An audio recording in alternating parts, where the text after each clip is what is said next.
Kan Ya manggil siap. Bu Citrus, Ibu. Oke, Mas. Oke, Ibu Sitri Rusyanti, boleh mungkin ada yang disampaikan kepada kakak-kakak dan teman-teman, silakan Ibu. Baik, terima kasih Mas Luki. Mas Luki kan? Masa Mas Luki, Bu? Ini MCU ini muda-muda ya. Bukan, bukan Bu, ini bukan Mas Luki, Bu. Tadi. Yang waktu itu syuting ke Oh kampus. iya. Mas Faldi, Bu. Mas Faldi, sorry. Di. Mudah-mudanya sama lagi ya. Baik, terima kasih Mas Faldi, luar biasa. Assalamualaikum warahmatullahi wabarakatuh. Waalaikumsalam warahmatullahi wabarakatuh. Selamat malam dan salam sehat untuk kita semuanya. Senang sekali dapat kembali bersua walaupun di dunia maya ya. Tetapi insya Allah kita sama-sama mencari keberkahan begitu ya, mencari manfaat dari pertemuan kita ini.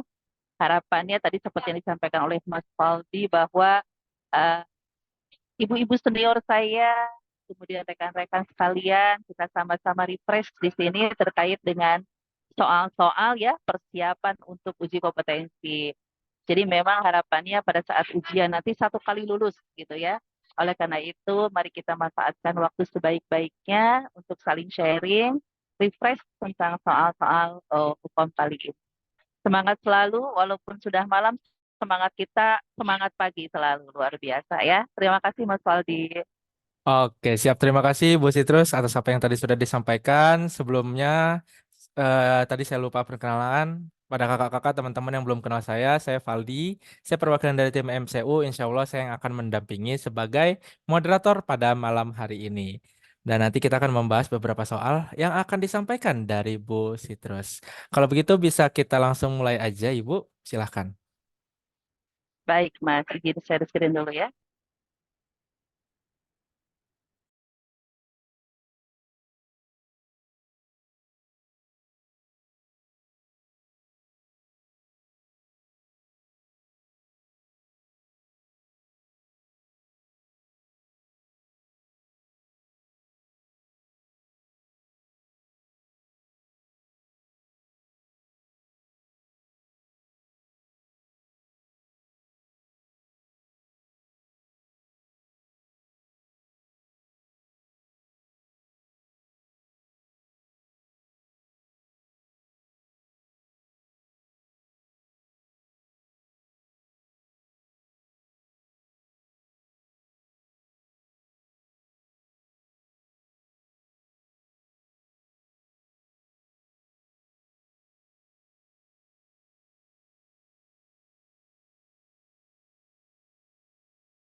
Sebentar ya, teman-teman, mohon ditunggu.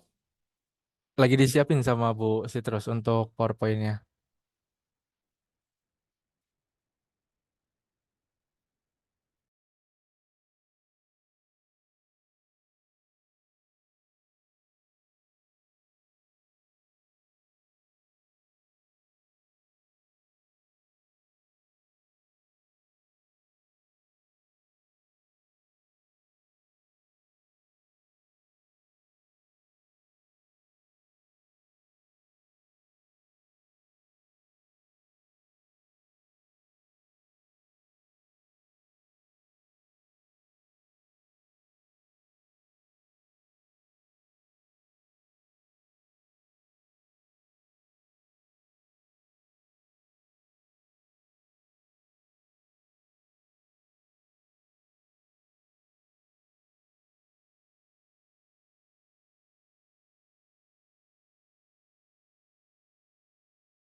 Pasti bisa dibantu share screen Mas.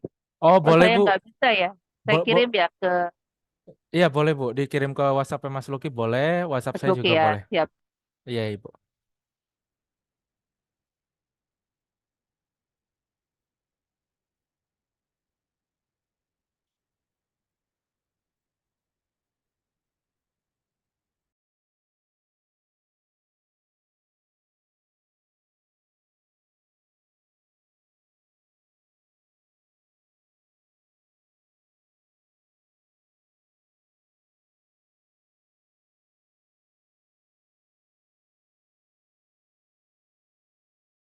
Sudah saya kirim ke Mas Luki, Mas.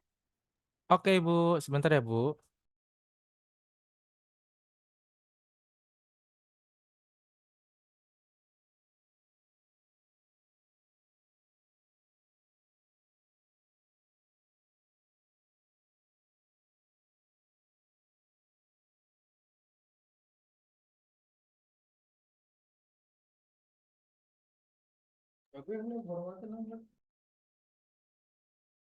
Ibu izin, ini Mas Luki kayaknya WA-nya nge-lag.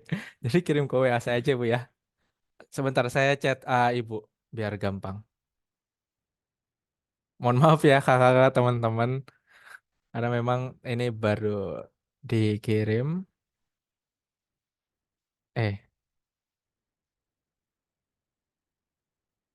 ya, Ibu izin bisa di-forward kembali Bu ke WhatsApp Valdi.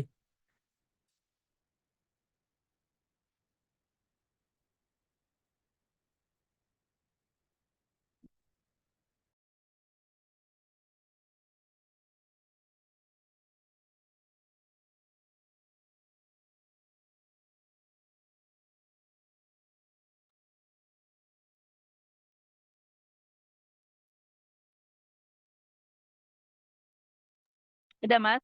Oke, Ibu sudah masuk.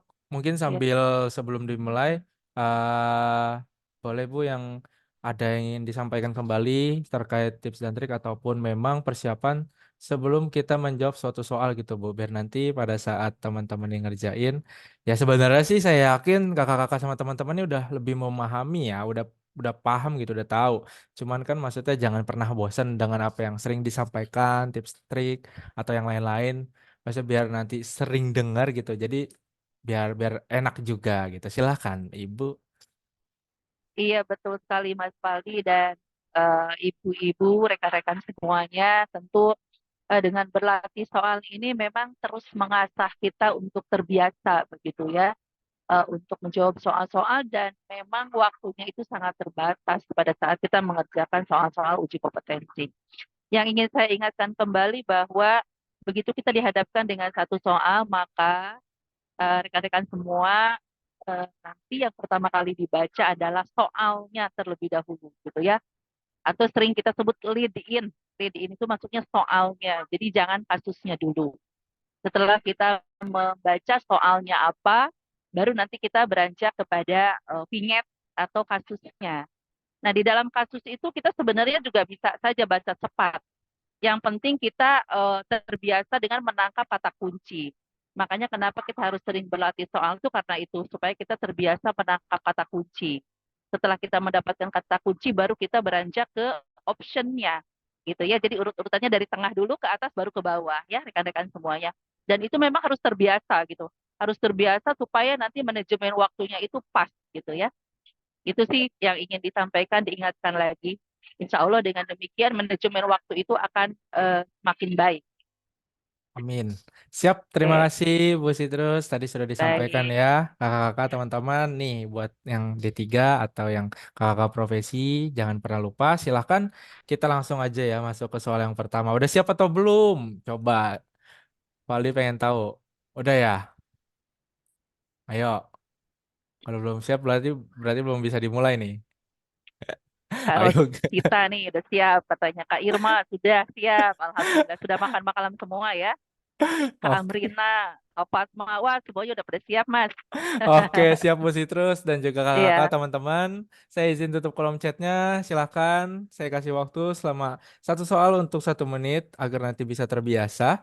Silakan soal yang pertama kita mulai dari 1 menit dari sekarang.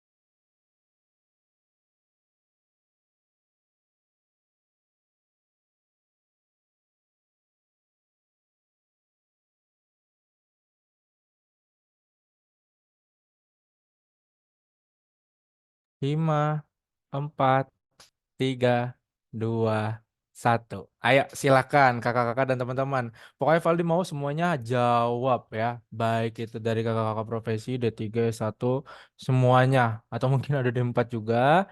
Nah sebentar ya kakak, sebentar. Jangan dicoret-coret. Kelihatan ada namanya Kak Cantik. Jangan dicoret-coret Kak. Oke, selamat malam Kak Intan. Mohon izin, ini dari institusi mana? Malam Mas, selamat malam Bu. Perkenalkan nama saya Intan Rahyuni dari Stikes Bakti Pertiwi Mas.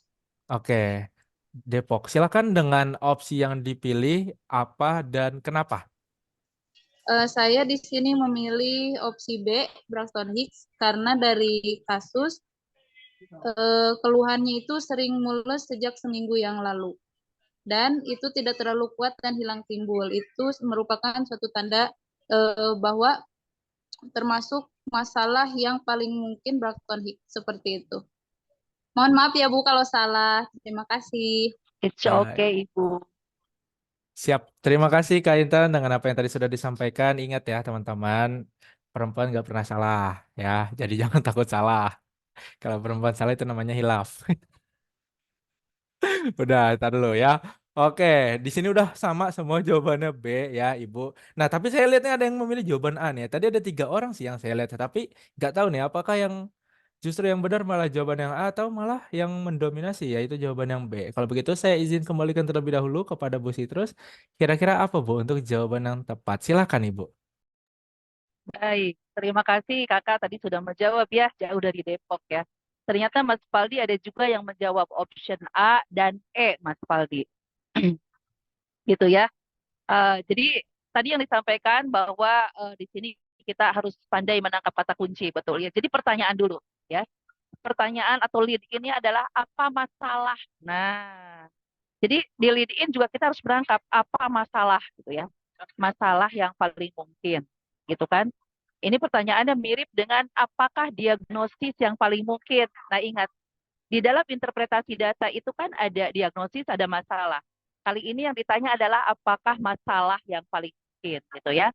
Nah, kemudian begitu kita lihat kata kunci di sana tadi sudah disebutkan bahwa mulesnya itu memang sudah seminggu lalu hilang timbul gitu ya, tidak terlalu kuat dan yang terpenting juga adalah di data objektif kita menemukan kontraksinya negatif.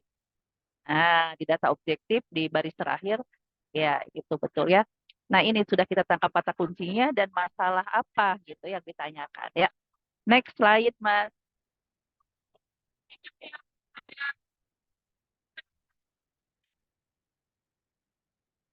Oke. Kunci jawaban yang benar adalah B, Braxton Hicks ya. Jadi mayoritas yang menjawab memang B ya, Braxton Hicks. Tadi juga ada yang menjawab pakai bahasa sendiri, his palsu begitu ya. Oke, betul juga. Kalau seandainya nanti ada pertanyaan dengan jawabannya menuliskan his palsu sama juga begitu ya. Bahwa dengan kata kunci tadi kita simpulkan masalah ini adalah Braxton Hicks gitu ya. Bahwa Braxton Hicks ini sering dikeluhkan tentu oleh ibu hamil saat mendekati aterm. Tadi kan usia kehamilan pasien kita itu sedikit lagi aterm ya, ada di trimester 3. Kemudian ini tuh memang menimbulkan ketidaknyamanan gitu ya, rasa nyeri tapi tidak menyebabkan adanya pembukaan atau tidak menyebabkan dilatasi cervix. Dan Braxton Hicks ini sering kita sebut juga sebagai false labor. Artinya tadi persalinan palsu begitu ya. Nah, kemudian eh, ciri khas dari Braxton Hicks ini, jadi dia kontraksinya itu pada bagian bawah dan bagian atas uterus itu hampir sama gitu. Jadi intensitas sakitnya, intensitas kontraksinya sama. Sehingga tadi munculnya dia santai pasiennya. Kemudian nyeri dirasakan pada panggul bawah. Jadi hanya di area panggul bawah saja. Berbeda dengan his persalinan. Kalau his persalinan itu nyerinya kan sampai perut bawah gitu ya, dari pinggang menjalar. Kalau ini tidak, dia intensitasnya merata, kemudian aktivitasnya hanya di area panggul bawah gitu ya. Makanya kalau Braxton Hicks ini pasien kadangkala dia kalau kita tanya keluhannya itu pasien banyak yang bilang mules, hilang timbul atau juga cuman bilang nyeri di perut bawah atau kenceng-kenceng, nah gitu ya, di perut bawah. Itu adalah ciri khas dari data subjektif Braxton Hicks ini. Nah, kemudian lama kontraksinya juga pendek dan tidak kuat. Tadi sesuai dengan yang disampaikan pasien bahwa dia hilang timbul, tidak teratur dan tidak terlalu kuat, gitu ya. Frekuensi dan intensitasnya tidak meningkat dari waktu ke waktu. Makanya pasien 1 minggu yang lalu dia mulus-mulus, santai saja, gitu ya. Kalau misalnya his persalinan itu kan terus meningkat intensitasnya dengan bertambahnya waktu, jangankan hari, jam saja atau hitungan menit bisa meningkat, begitu ya. Nah, sekarang kita lihat alasannya mengapa kita tidak menjawab option-option yang lainnya, begitu ya. Silakan Mas Faldi.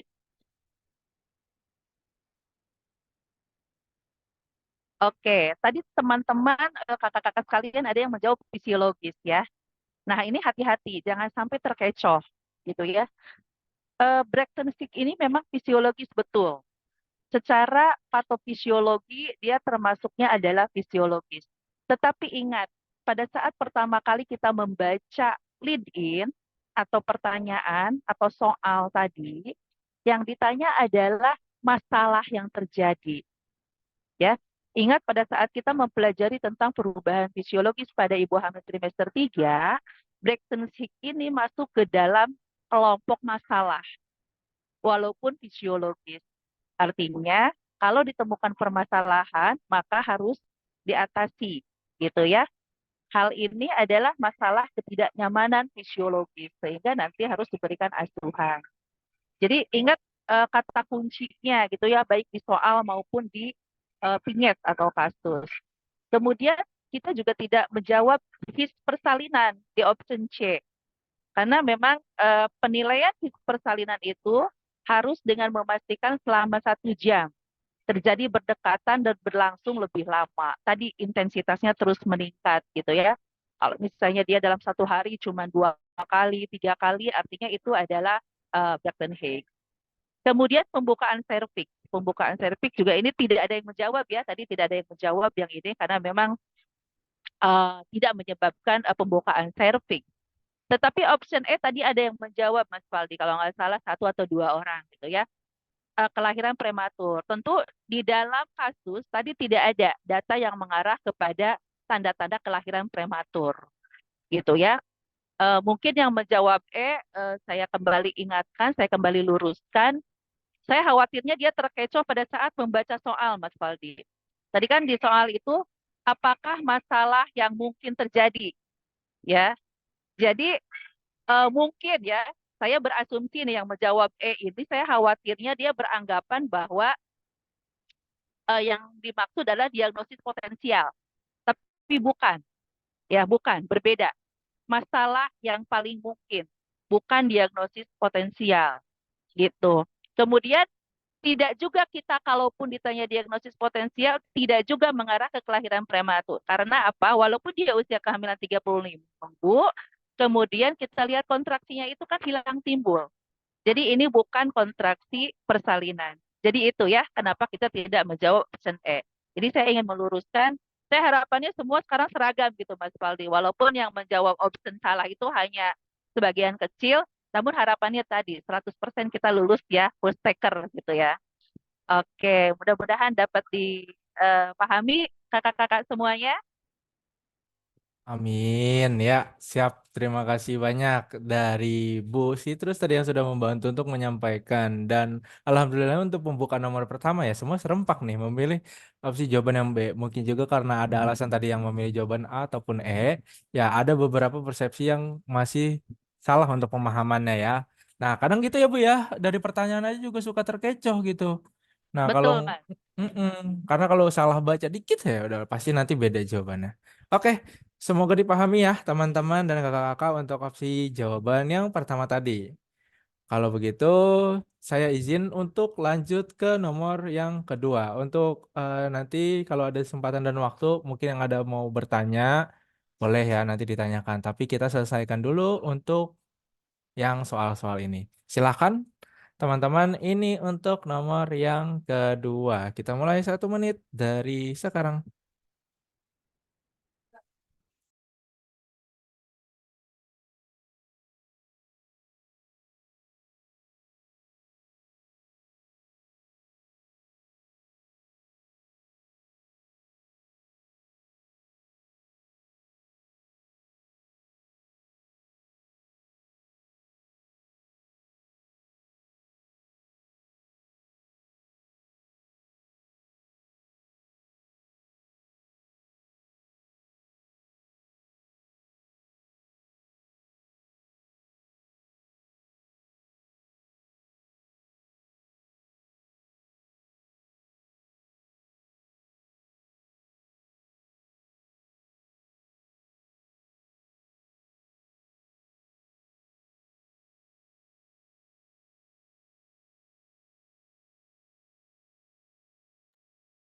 Tiga, dua, satu. Yuk, silakan. Ayo, jangan dicoret-coret, Bu Sri Kurnia.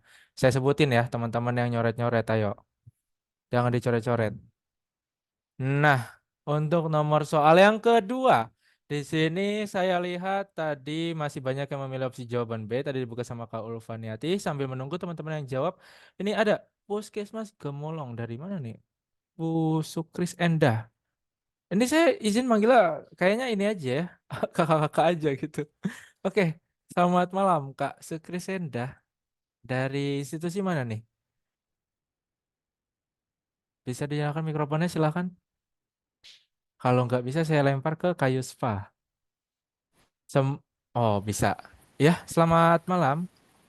Ya, Assalamualaikum. Waalaikumsalam. Selamat Ya, malam, dari institusi mana, Kak? Mas. Izin menjawab dari Sragen, Kusuma Husada. Oh, dari Sragen. Oke, silakan. Izin menjawab untuk kasus kedua, ibu hamil di sini adalah keluhan keluar air dari jalan lahir. Kemudian selaput ketubannya negatif, jadi untuk pemeriksaan penunjang yang paling tepat adalah B, tes lakmus. Baik, terima Izin kasih. menjawab. Oke, siap. Terima kasih, Kak Enda. Saya izin turunkan tangannya. Tadi dari opsi jawaban ada yang B, ada yang C, ada yang A ya. Ayo, yang lain. Ada nggak yang mau memberikan lagi? Mungkin yang jawabannya berbeda ya khususnya ya. Biar kita bisa sama-sama diskusi pada malam hari ini. Kan lebih enak kalau pertemuannya seperti itu. Ayo, ada nggak? Ayo, sebelum saya kasih ke Bu Sitrus nih untuk menjelaskan jawaban yang paling tepat. Nggak ada? Ada. Kak Putri. Jawabannya beda atau sama, Kak? Bentar dulu, sabar. Bentar ya. Selamat malam, Kak Putri. Bisa dinyalakan? Ya. Jawabannya sama atau beda, Kak? Beda, Oh, beda. Dari institusi mana? dari Universitas Kusuma Husada, Surakarta. Oh, sama. Dari Kusuma Usada, tapi beda ini jawabannya. Menarik. Oke, silakan. Opsi jawaban yang dipilih apa? Alasannya? Oke, karena yang ini adalah pemeriksaan penunjang yang paling tepat. Seorang ibu datang dengan keluhan keluar dari jalan lahir, terus kemudian selaput ketuban ini sudah jelas hasilnya negatif. Kemudian di sini ada konjungtiva merah muda, ini datanya kan tidak ada pemeriksaan penunjang. Jadi kalau sudah selaput ketubannya tidak ada, tentunya kita sudah mesti mengarah ke air ketuban. Namun kalau konjungtiva merah muda, kita kan curiganya anemia. Jadi kita perlu untuk memeriksa hemoglobinnya. Oke, siap. Terima kasih, Kak Putri. Saya izin turunkan tangannya. Kalau begitu, saya izin kembalikan kepada Bu Sitrus. Tapi saya kedengaran Kak Aman. Oke, silakan Ibu. Makanya ini saya tandain. Kira-kira tanggapannya gimana, Bu? Tadi dari yang sudah diberikan opsinya, apakah yang B atau justru malah yang C? Silakan, Ibu.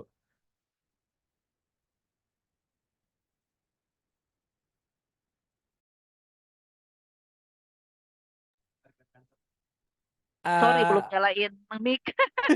pantesan saya kira Ibu keluar Iya. keluar Zoom tadi. Oke, silakan Ibu. Mas, saya yang kedua kecil banget tadi. Itu sama B atau beda? C, Bu, tadi, Bu. Kalau yang Oh, kedua. Kak Putri jawab C ya. Oke, Ini baik, tadi Kak yang Putri. diambil data-datanya. Yang kedua. Kalau Baik, yang baik. pertama tadi saya nggak ambil. Silakan, Ibu. Oke. Mas Faldi ini udah canggih nih. Dia udah nangkep-nangkep kata kunci nih ya. Jadi yang ditanya adalah pemeriksaan penunjang yang paling tepat pada kasus di atas ya, pada kasus tersebut. Mas Faldi sudah nangkep kata kuncinya, jadi ada keluar air dari jalan lahir, kemudian konjungtiva merah muda tuh. Kemudian ANC juga rutin di TPMB ya, Mas Faldi boleh ditambahkan tuh. Ada ANC rutin di TPMB. Kemudian selaput ketubannya negatif gitu ya. Artinya kita saat ini yang paling dibutuhkan apa sih gitu dengan kasus ini gitu ya. Oke, kita lihat sekarang kunci jawabannya. Next slide.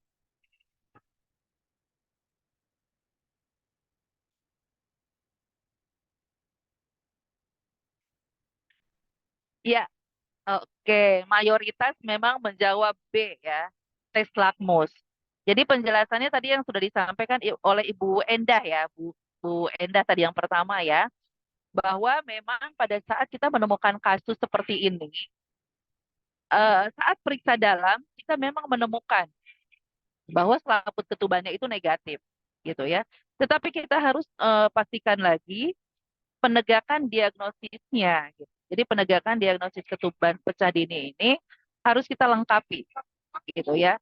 Mulai dari inspeksi, kita keluarnya cairan jernih dari vagina, gitu kan, ataupun jenis cairannya mungkin ada yang kehijauan dan sebagainya. Kemudian yang kedua adanya perubahan kertas lakmus merah ya. Seperti kita ketahui bahwa kertas lakmus ini kan nitrazin. Jadi begitu dia bertemu dengan cairan ketuban, ya, basah, maka akan berubah menjadi biru. Sorry. Kemudian inspekulo, keluar cairan dari ostium uteri externum saat fundus ditekan atau digerakkan, ya. Tapi dengan diagnosis atau penegakan diagnosa dengan cara yang kedua, misalnya pertama tadi sudah ya kita periksa dalam, kemudian kita lihat juga keluar cairan dari vagina, ditambah dengan kertas lakmus menjadi biru itu cukup, itu menegakkan diagnosis bahwa memang ketuban gitu ya, yang pecah ketuban jelas begitu ya. Adapun yang inspekulo tentu ini tidak selalu ya, tidak selalu kita lakukan. Tetapi jika dilakukan maka hasilnya seperti ini. Jadi keluar cairan dari ostium uteri externum saat fundus ditekan atau digerakkan. Jadi kakak-kakak sekalian, si pembuat soal bisa saja nanti dia muter-muter tuh, ya. Bisa saja dia mengambil clue-nya dari poin nomor 3 nih tentang inspekulo misalnya, bisa saja. Makanya eh, hal ini harus kita pahami gitu, bahwa pada saat ada keluhan keluar air-air, diagnosisnya harus lengkap ini. Jadi ada 4 poin ya, periksa dalam, kemudian keluar cairan dari vagina, yang ketiganya adalah tes lakmus menjadi biru dan inspekulo gitu ya, adanya cairan ostium uteri externum saat fundus ditekan atau digerakkan. Intinya adalah clue-clue ini harus selalu kita pahami kapanpun dimanapun bentuk soal apapun yang dibuat oleh si pembuat soal. Itu sih gitu ya. Oke, next slide Mas Faldi. Nah, yang pertama kenapa kita tidak menjawab USG? Kita juga tidak menjawab hemoglobin ya, protein urin dan glukosa urin. Sebetulnya kalau kita lihat sepintas, kita lihat tadi ada kakak yang menjawab C ya. Kalau USG, protein urin, glukosa urin tidak ada yang menjawab. Kalau nggak salah ya Mas Faldi ya. Tapi ada yang menjawabnya itu B. Kenapa? Sorry, C, hemoglobin. Kenapa kita tidak menjawab hemoglobin? Padahal di situ belum ada data hemoglobin. Ingat kata kuncinya tadi kita tangkap. Di sana ada data bahwa pasien ini rutin ANC di bidan. Kemudian ada data konjungtiva merah muda, gitu. Dan yang paling penting, urgent saat ini apa sih untuk menegakkan diagnosis, gitu. Berarti tadi untuk memastikan bahwa cairan itu adalah ketuban dengan tes lakmus. Begitu Mas Faldi penjelasannya. Baik, terima kasih Bu Sitrus. Tadi sudah ada ya yang sama sih seperti yang nomor pertama tadi ya, dari yang mendominasi ternyata yaitu adalah jawaban yang paling tepat. Tapi nggak masalah buat teman-teman yang jawabannya masih kurang tepat. Ingat ini masih simulasi. Nah, kita masih ada diskusi gitu. Jadi nggak apa ya, nggak bakalan sama lah pada saat nanti kita uji kompetensi langsung, kondisinya udah pasti berbeda. Udah nggak ada lagi yang masih dijelaskan, itu udah masing-masing aja. Makanya udah pokoknya udah nggak ada yang bisa bantu, depan kanan kiri depan belakang tuh udah nggak ada. Baik, gimana kakak-kakak dan teman-teman, silahkan mungkin ada yang ingin ditanggapi, apakah sudah cukup jelas atau belum. Kalau sudah cukup jelas kita bisa next ke nomor soal yang ketiga. Ayo, paham gak nih? Oke, jelas ya, paham ya. Nanti kalau misalkan ada yang kurang dipahami, mungkin ya caranya dari saya adalah kalau misalkan ada dari teman-teman yang merasa, oh ini kita pernah ikut nih, yang misalkan hari pertama kemarin sama Bu Novita, jangan lupa dicatat paham jawaban kita apa, dan terus yang tepat itu apa gitu, biar nanti kita bisa belajar dari kesalahan ataupun yang soal tersebut kita jawab tuh salah. sampai saat ini misalkan sama Bu Sitrus. Nah, tadi nomor satu saya salah jawabnya, terus jawaban yang paling tepat tuh apa? Nah, itu jangan lupa dicatat biar nanti enak belajarnya ya. Oke, kalau begitu sudah cukup dipahami, saya izin tutup lagi kolom chatnya. Silahkan kita lanjut ke nomor soal yang ketiga. Tetap semangat ya di waktu long weekend ini. Buat teman-teman yang masih belajar hebat, silahkan. Ini untuk nomor soal yang ketiga.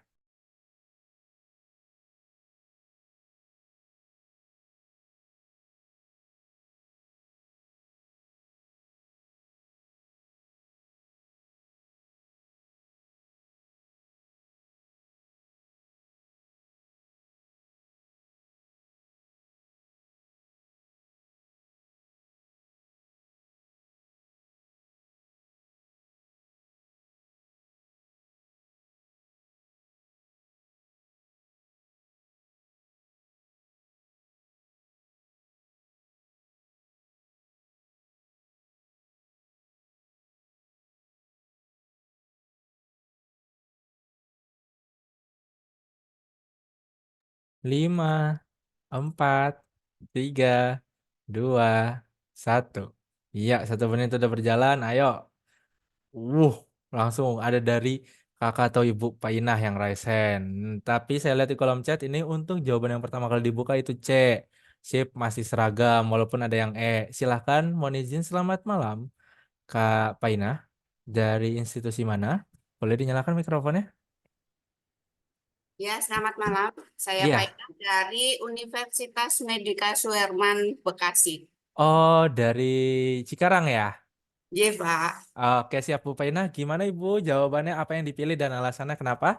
Ya, saya mengambil kata data fokusnya ke bidan menawarkan siapa yang akan menjadi pendamping persalinan. Pada saat ini pembukaan sudah 6, berarti sudah infarto. Jadi, kategori kebutuhan ibu bersalin yang diberikan bidan pada kasus tersebut adalah menurut saya rasa aman, Mas. Karena ini kebetulan saya menganggap untuk kebutuhan secara psikologis karena pada pendampingan persalinan. Terima kasih, maaf jika salah. Baik, siap. Terima kasih banyak Bu Paina. Saya izin turunkan tangannya. Dan ini ada dari Karif Atin. Selamat malam Karif Atin. Jawabannya sama atau beda? Selamat malam, sama Mas jawabannya. Oke, Boleh? sama. Sama Bu. Tapi mungkin ada yang mau disampaikan lagi sebagai pelengkap atau sama juga penjelasannya?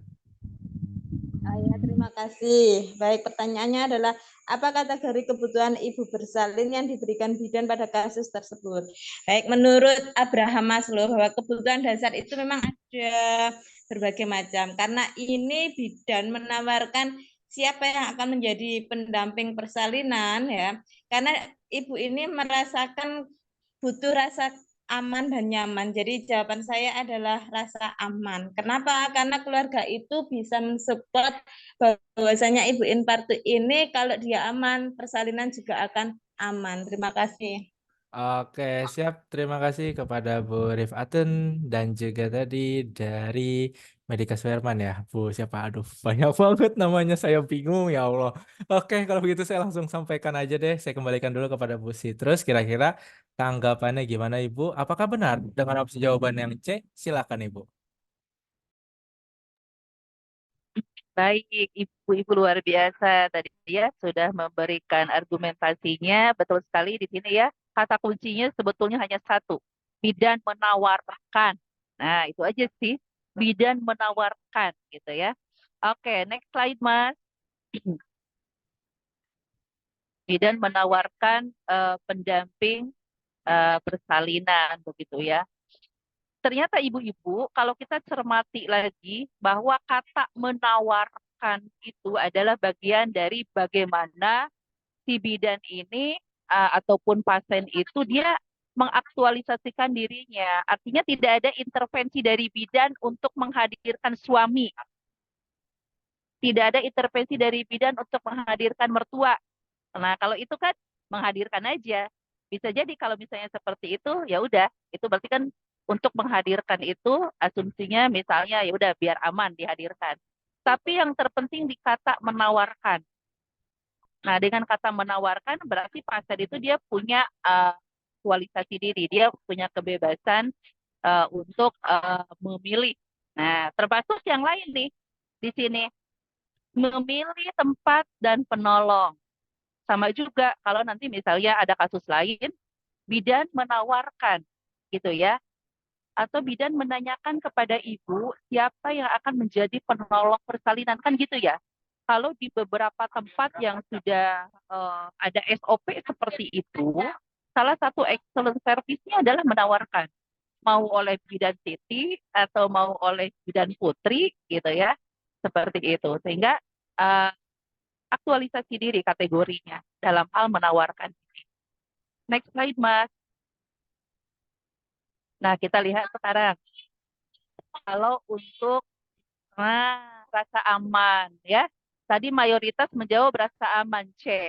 Jadi rasa aman lebih kepada bagaimana bidan itu melakukan suatu pemantauan dengan intens pada saat proses persalinan berlangsung.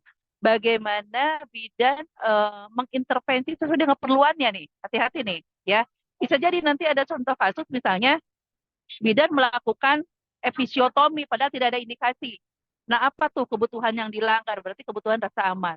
Bisa dibolak-balik tuh sama si membuat soal nantinya, gitu ya. Kemudian kalau yang lain-lain saya kira tidak ada yang menjawab ya. Oh, ada E. Tadi barusan saya lihat ada E juga. Ada Bu yang Dicintai dan mencintai. Ya. Kalau di situ sudah ada proses interaksi pada saat suaminya atau si pendamping itu sudah running, dia melakukan pendampingan, itu lebih kepada dicintai dan mencintai. Makanya berangkatnya dari kata kunci di awal tadi, menawarkan. Ya, ini memang Betty dia apa Betty, beda tipis gitu. Ya, Abraham Maslow mah sebetulnya mah kita mau dari dulu udah tahu ya kakak-kakak ibu-ibu sekalian. Cuma, nah itulah kadang-kala si pembuat soal itu macam-macam caranya gitu ya. Mau yang mana dia gitu. Kalau yang lain saya kira nggak ada yang jawab. Yang A nggak ada yang jawab karena kalau yang A ini jauh ya, fisiologis mah jauh gitu. Kalau fisiologis kan lebih kepada kebutuhan biologis. Bagaimana makan minumnya, istirahatnya pada saat tidak ada HIS. Kemudian bagaimana BAK, BAB-nya, personal hygiene gitu ya. Nah, kemudian harga diri lebih kepada menjaga privasi gitu ya. Bagaimana pelayanan bersifat simpati, empati, tidak jutek-jutek gitu kan. Informasi saat akan melakukan tindakan. Kemudian pujian atas tindakan, misalnya pasien dipimpin meneran, bagus. Nah itu ada pujian, itu adalah untuk memenuhi kebutuhan harga dirinya. Ya. Nah kalau tadi yang E tadi, kalau dia sudah running gitu ya, termasuk yang E ini, dicintai dan mencintai ini termasuk kita tuh misalnya ke pasien itu berbicaranya sopan, lembut. Bidan sekarang kan gitu ya, ibu-ibu ya. Beda dengan bidan zaman dulu ya. Kalau zaman saya sekolah dulu, wah masih terngiang-ngiang tuh. Kalau di ruang persalinan itu ribut gitu ya. Ibu teriak-teriak amat gitu ya. Medannya waktu bikinnya diam-diam. Wah dulu gitu Mas Faldi. Sekarang Mas Faldi nggak akan dengar lagi itu. Sekarang bidan menerapkan ini. Salah satu pemenuhan kebutuhan dasar manusia dicintai mencintai. Dia lembut, dia sopan, gitu ya. Kontak fisik. Kontak fisik ini bisa dari bidannya, bisa juga dari pendamping tadi. Demikian kakak-kakak sekalian dan Mas Faldi silakan. Siap, terima kasih Bu Siti Rusyanti. Dan tadi sudah saya lihat tanggapan dari teman-teman ya. Wah, di sini lagi ada petir nih. Ternyata di sana nggak hujan ya Bu ya?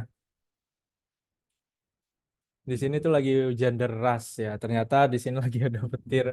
Oke, tadi saya lihat teman-teman tanggapannya ya. Ternyata salah berjamaah. Terus udah pede kayak soalnya tuh ternyata ya ini ya. Soalnya menggocek gitu, terjebak. Nah, oke, sip. Oh, di situ. Oh, ada yang nggak hujan ternyata ya. Oke. Ya, karena di sini hujan jadi mohon maaf ya teman-teman ya kalau apa namanya? Ada suara-suara yang menggelegar gitu karena itu suara petir.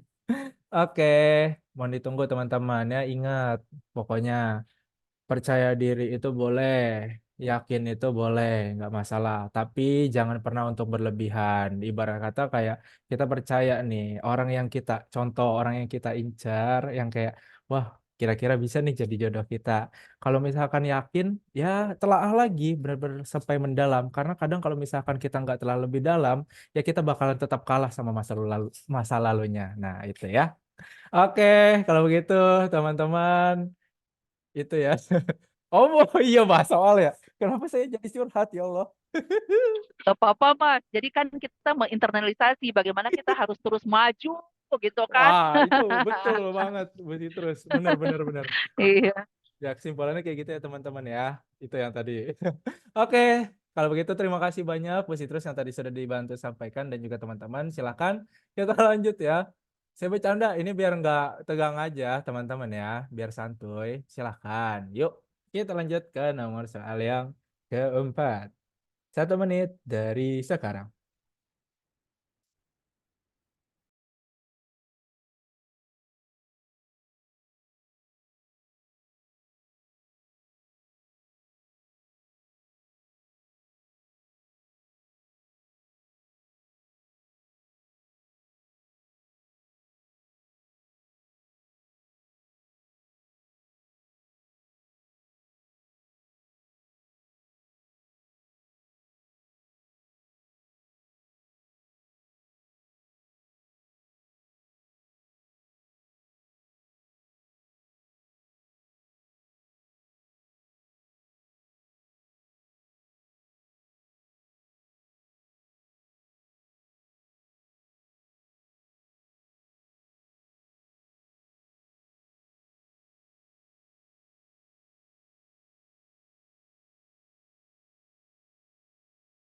Empat, 3, 2, 1. Yuk, silakan. Sok mangga tuh. Bu Painah lagi. Oke, bentar ya. Mohon izin, mohon maaf tanpa mengurangi rasa sayang dan juga rasa hormat saya. Bu Painah kita gantian dulu ya sama yang lain. Nah, ini soalnya ada yang ngangkat tangan juga dari Kak Dewi Retno. Oke, saya lihat di kolom chat tadi dibuka dengan opsi jawaban yang A. Ya, terus ada E. Oh, ini beragam ternyata. A, C, E, tapi mendominasi jawaban yang A. Silahkan, Kak Dewi Retno. Dari institusi mana, Kak? Iya Kak, dari S2 Utomo Kak. Oke, silahkan dengan opsi jawaban yang dipilih dan alasannya kenapa? Ini tadi kan di situ tertulis Apgar skornya 7. Berarti menandakan bayi dalam kondisi baik atau sempurna. Berarti kalau untuk Apgar skor 7 itu bisa langsung IMD Kak. Oke, Gitu siap. Kak. Terima kasih, Kak Iya. Retno. Saya izin mute dan juga turunkan tangannya. Jadi tadi IMD yang keluar. Tapi teman-teman, yang lain tadi ada loh jawaban yang lain. C ada, D ada. Ayo, yang memiliki jawaban opsi yang berbeda, mungkin ingin disampaikan. Ternyata bukan itu data data penunjangnya. Mungkin berbeda-beda yang lain. Lihatnya dari mana sehingga memilih opsi jawaban yang D. Sama tadi ada yang milih C. Ayo, gak ada. Gak ada ya. Oke, kalau nggak ada, saya izin kembalikan kepada Bu Sitrus untuk menanggapi kira-kira dari opsi jawaban yang nomor 4, yang mana, Bu, yang paling tepat? Silahkan, Bu Sitrus. Baik. Terima kasih Ibu Dwi. Jauh dari sana ya, tapi kita dekat di hati, Bu. Ibu sudah menganalisis bahwa di sini kata kuncinya hanya satu, betul Bu ya. Jadi Apgar skor 7. Jadi di 5 menit pertama tadi Apgar skornya 7, maka jawaban yang benar adalah sebetulnya kalau kita lihat kategori soal, ini sebenarnya kategorinya mudah.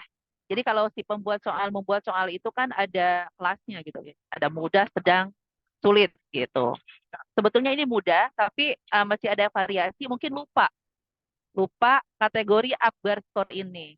Makanya di sini kita salah satu manfaatnya itu Mas Faldi. Kadang hal-hal basic ini kalau tidak sering didengar, dibahas tuh lupa gitu ya. Yuk kita sama-sama lihat. Next slide.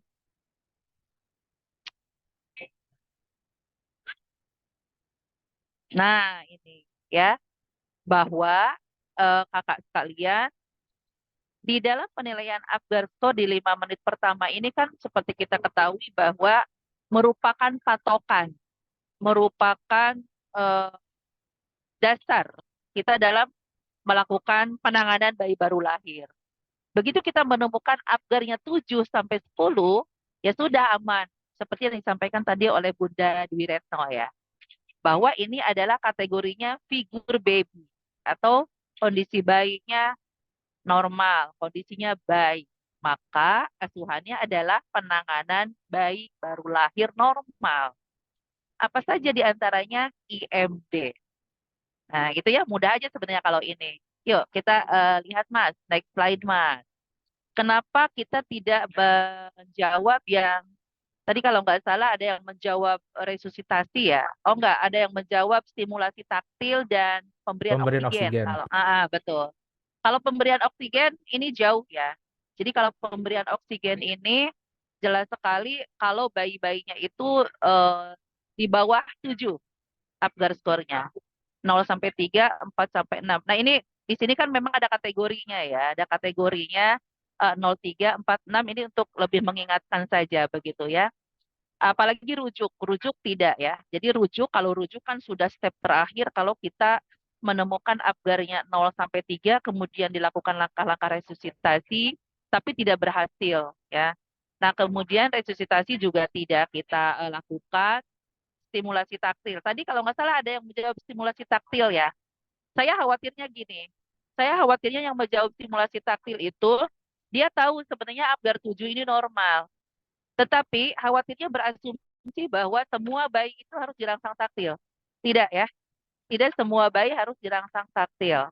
Jadi kalau misalnya normal ya sudah langsung saja kita keringkan gitu ya. Kita lakukan penanganan awal bayi baru lahir. Ingat, mengeringkan itu berbeda dengan rangsang taktil. Tadi itu sih sebenarnya saya khawatirnya itu aja gitu. Bagi yang menjawab simulasi taktil, ya. Oke, Mas Faldi. Baik, terima kasih banyak Bu Sitrus yang tadi sudah disampaikan. Ayo teman-teman jangan sampai terkojek ya. Jangan sampai hilang fokus. Tetap apa yang sudah diyakini maju terus. Yakin itu ya udah jawaban itu. Kalau salah belakangan ya. Kita sama-sama belajar. Oke. Eh, terakhir saya nggak pernah bosan untuk mengingatkan buat kakak-kakak sama teman-teman saya izin dengan sangat bukan bermaksud yang lain-lain hal.